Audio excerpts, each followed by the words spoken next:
வேர்க்காட்டில் வீற்றிருப்பா குங்குமம் சூடி வேர்க்காட்டில் வீற்றிருப்பா குங்குமம் சூடி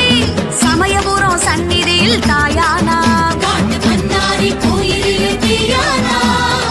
பெரிய பாளையத்துல ஒளியானா